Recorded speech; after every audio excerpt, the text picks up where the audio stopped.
Howdy folks. So here we are in my hallway because I've got something interesting to show you. This is a cabinet radio that I just picked up off Kijiji. Now this particular unit is an Electrohome model 1110 SCM. I haven't yet dated it. I mean, I just got it home. So I thought I'd just document what the state of it is now, and I hope for this to be a summer-long restoration project. So as you can see, it has some issues on the finish here, which I may have to sand this and stain it. Worst case, paint it. So it's got a lid on the top, which has a nice what do you call that? Damper thing. Oh my god. Look like a retard. So, the Phonola by Electrohome. This was in someone's home. They don't know much about it. They bought it because they thought the turntable was cool. They ended up using a much better turntable, and they you know, just got rid of it. Apparently they bought it from some old man who used it apparently quite a bit, and it was sold to me in working order, and it does turn on and it does do some things. It actually works relatively well for something of this era. I expect this to be late 50s, early 60s, judging by the fact that the chassis has FM stereo support. This particular unit, as you can see here on the selector, does have FM stereo, but there were versions of this chassis that didn't. They had support for it. They had jacks for a demodulator, you know, back when the FCC was trying to figure out what demodulator to go with. So that dates the chassis to somewhere around the late 50s, early 60s. I have yet to date it. I hope I'll find a date code on one of the tubes that I can use. So apparently they say everything works except the record player. The auto mode doesn't work, but there is life in the stylus, which is good. So the speakers are actually in pretty good nick on the outside. They look like 8-inch woofers and 3-inch tweeters to me from the inside. It's quite heavy. Heavier than I would have expected, actually. So let's see. I'm going to need a flashlight. So inside, I noticed the first problem with this radio when I got it and I turned it on. You turn the bass up, and you get this awful rattling noise. And I first thought, "Oh crap, the speaker is rubbing or something."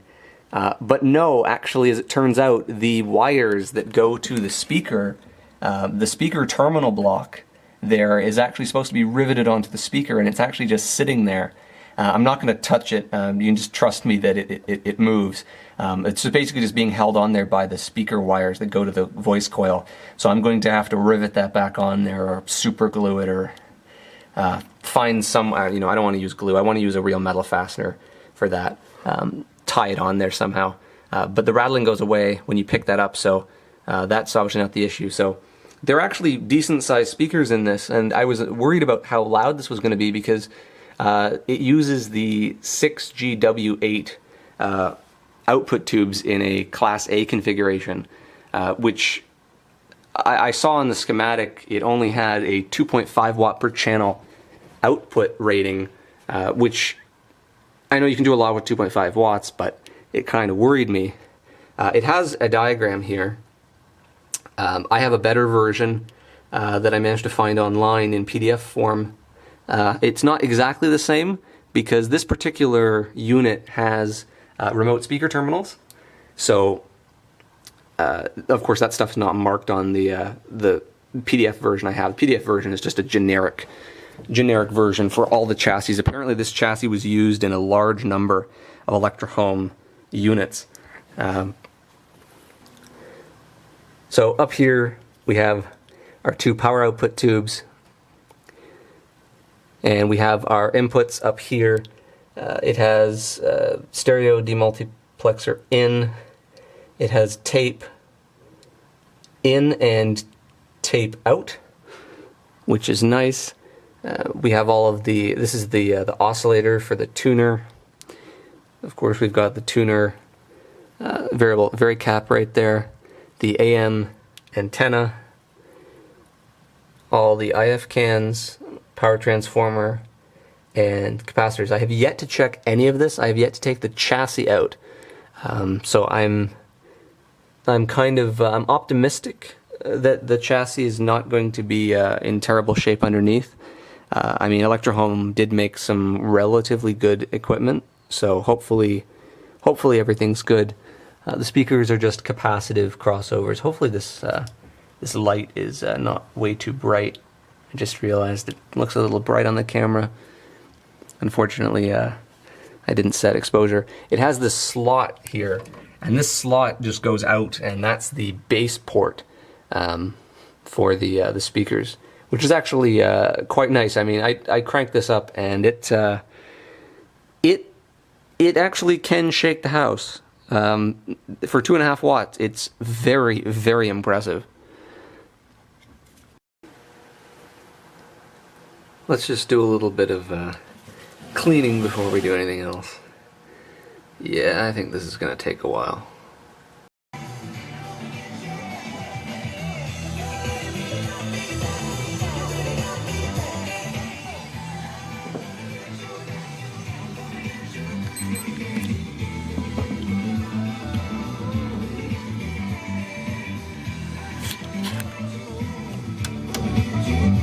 This is CHYM.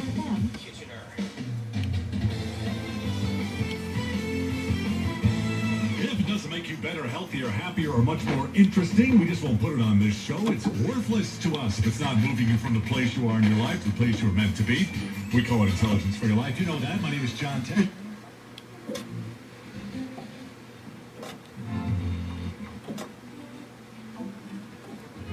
And now, the Jewel presents.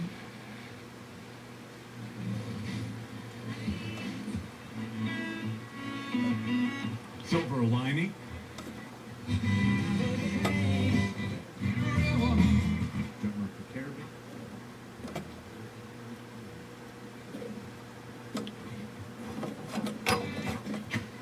Getting an email.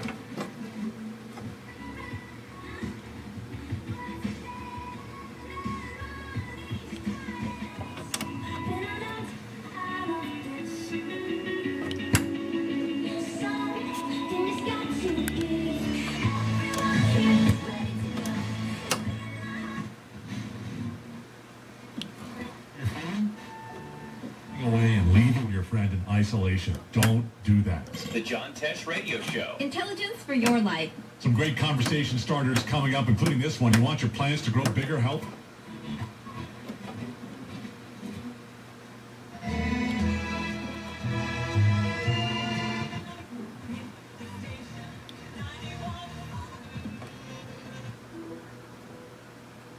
Please report of the truth and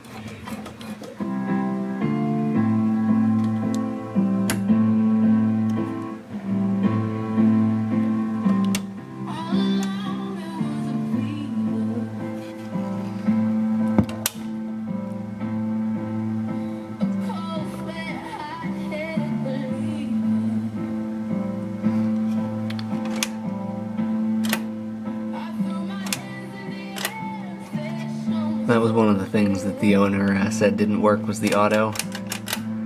And they weren't lying. I've tried all sorts of things. So there's something in the mechanics that's definitely not right. I'll have to take this out to clean it anyway.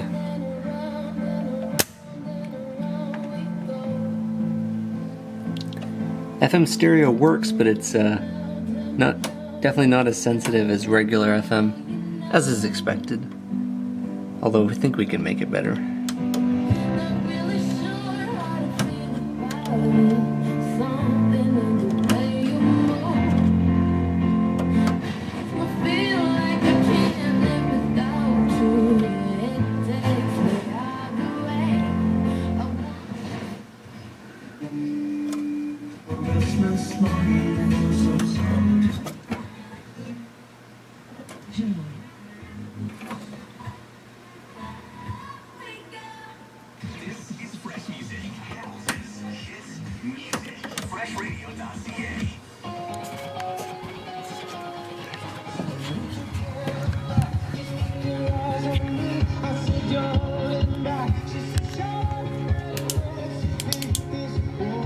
Hate that strobe mode in my flashlight. I think it's the dumbest thing ever.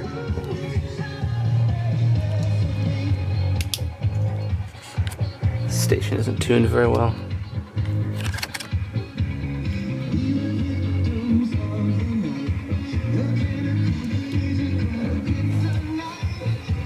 I don't think it's dark enough to see the tubes too well, but they all give off a nice healthy glow.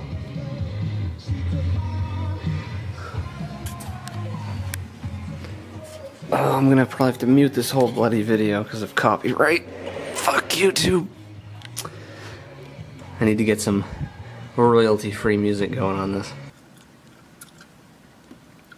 So to try and fix this rivet issue on this right speaker here, I'm going to try and put a screw and a nut through the rivet hole and then Loctite the shit out of it, and hopefully that'll hold that on there through all the rattling.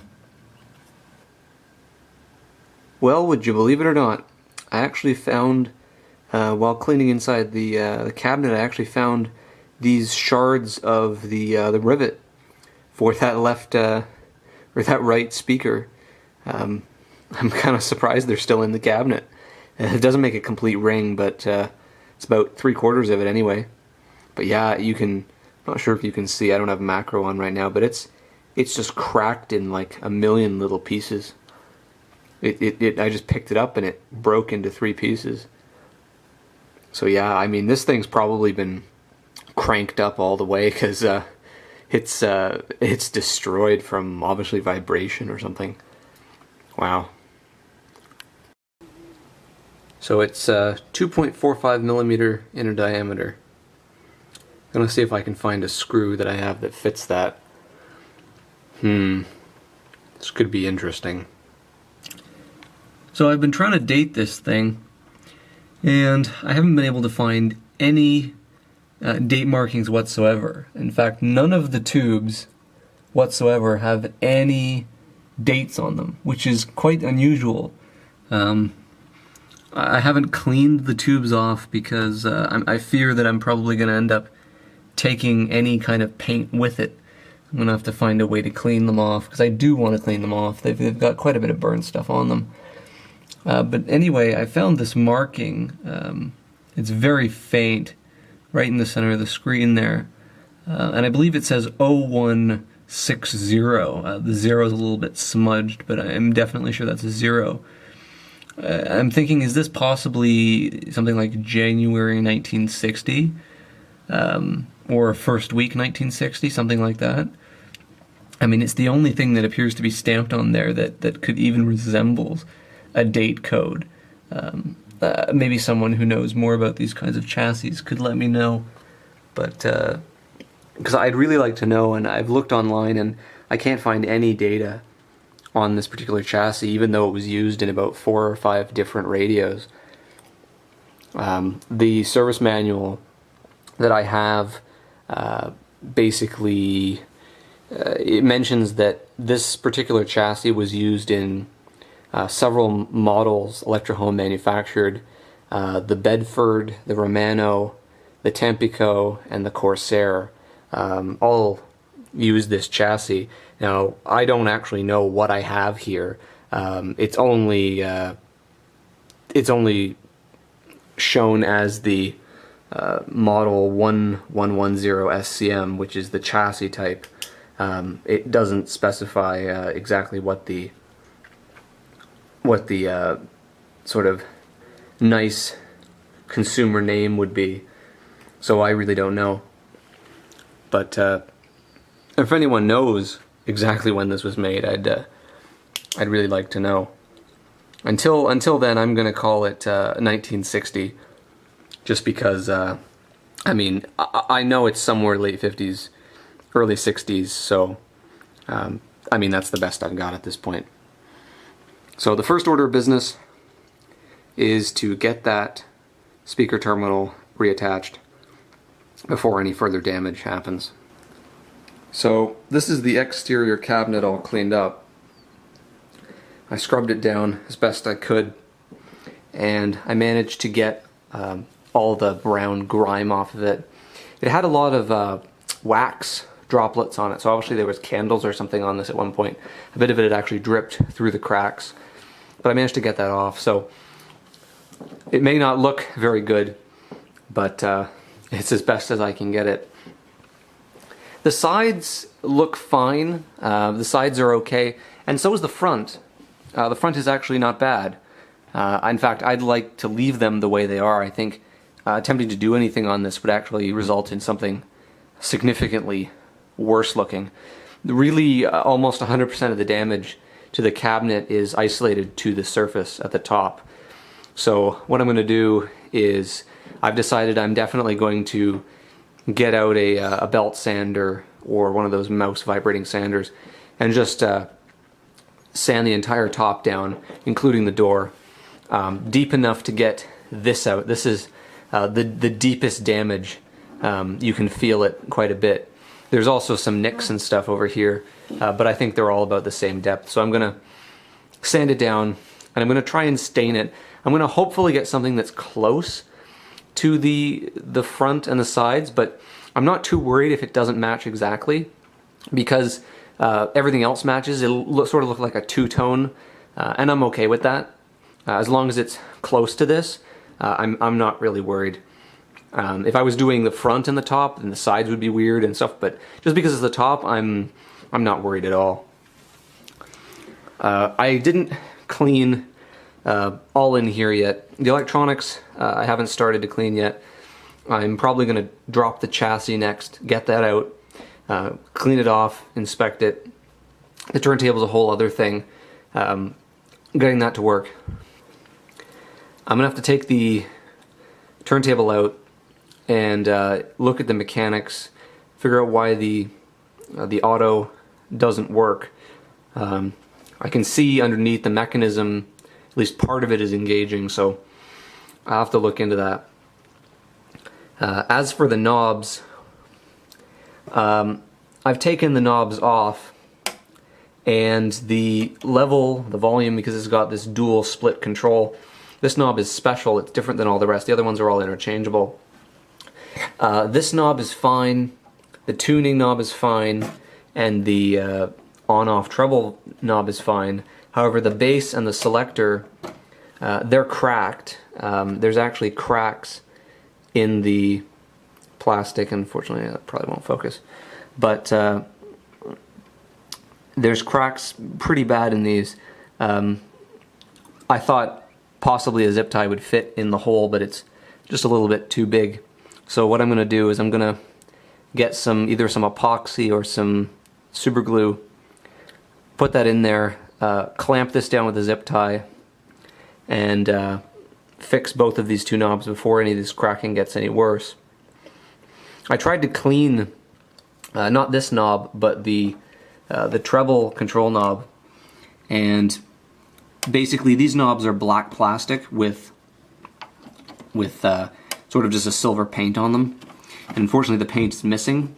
So I'm going to go out and get some basically some super metallic spray paint, so basically chrome in a can, and I'm going to repaint these their original color, and I think they'll actually look very nice. They should match this when they're done, if everything goes as planned.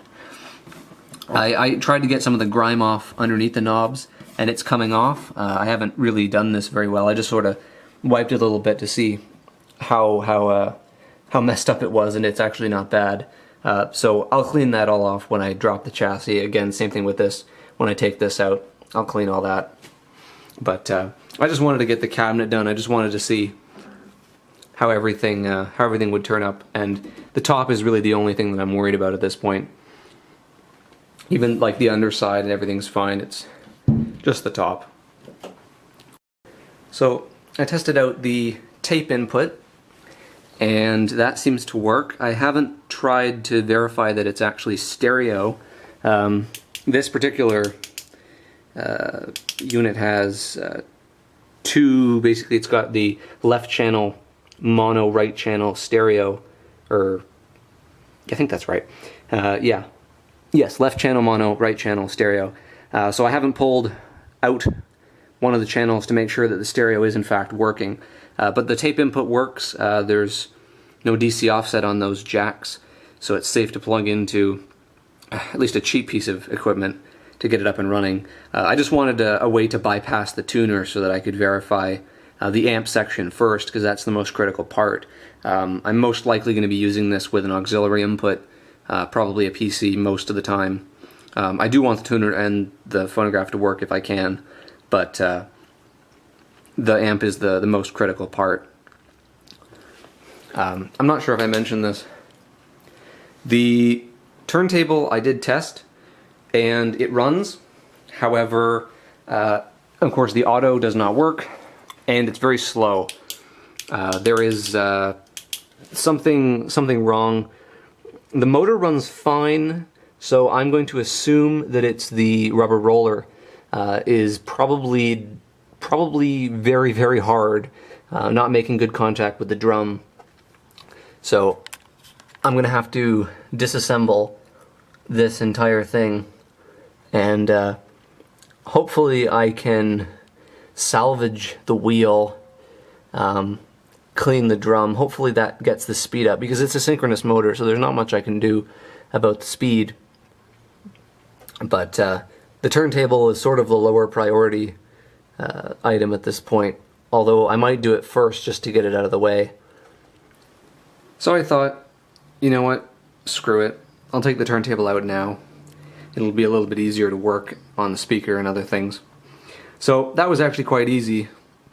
Just 2 clips. 2 clips on the bottom, and the thing pulls right out. Not a big deal. So here's the underside of the turntable. So we've just got our standard power and our 2 phono plus ground. Again, a whole bunch more markings. No real dates. So our synchronous motor here, which is actually looks quite good. We have our speed selector. We have our on-off micro switch, or I don't know if it's really a micro switch. We have our another wafer switch here, which the signal goes through. I'm going to look into this. All the metal is all really gummy, so I'm going to try and clean as much of this as possible. I'm not going to disassemble this unless I find something wrong with it. I'm just going to clean what I can access, how I can access it.